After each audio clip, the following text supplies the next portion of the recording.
তো hey guys, আসসালামু আলাইকুম, this is Mir, welcome to my channel. বরাবর মতন আবার চলে আসলাম একটি নতুন ভিডিও নিয়ে। আজকে আমরা কথা বলতে যাচ্ছি সেই টিকটকার ইয়াসিন আরাফাত অপুকে নিয়ে।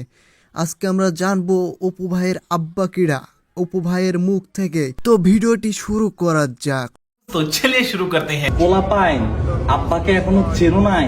চিনবা 2025 সালে আব্বাকে নতুন করে আবার চিনবা। তো অপু ভাই, হ্যাঁ ভাই। তা তোর আব্বা কিরা সেটা আমাদের একটু বল শুনি। ওমরন ফায়ার আমাদের আব্বা। যখন আমি শুরু করি তখন সবাই বলে তখন তোকে কি বলে? চুল কাটা নাপিত? তুই এটা পাগলের মতো কি করো স্যার। যখন আমার একটা সুযোগ চলে আসে তখন সবাই বলে নাপিতগিরি করা সাইডে দিয়ে প্রতিবন্ধীর মতন টিকটক করে। আমগরে সব সময় দেখবা না, কেন ভাই, চুল কাটা কি ব্যস্ত থাকিস? আমরা মাঝে মধ্যে আসমু, আর যখন আসমু তখন নতুন নতুন অস্ট্রেলিয়ান গায়ে আমাদেরকে উপহার দিব। ব্রো, হারিয়ে যাওয়া ছেলে আমি না, বারবার ফিরে আসবো। আচ্ছা, তুই বারবার ফিরে এসে কার বারটা ছিঁড়েছিস তা একটু কদিন শুনি।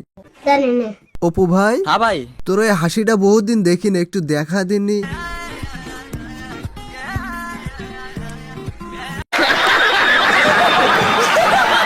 তা ভাই, তোর ওই অস্ট্রেলিয়ান গাইডারে একটু দেখা দেখি আমরাও।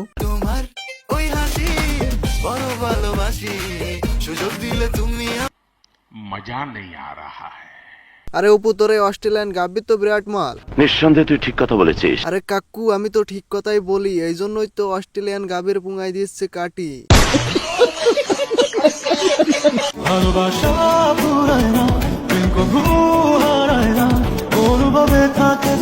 সুটিয়ে লাল করে দেবো, নোংরামি বার করে দেবো। আরে অপু, তোর এই গাবি দৈনিক কত করে লিটার দুধ দেয়?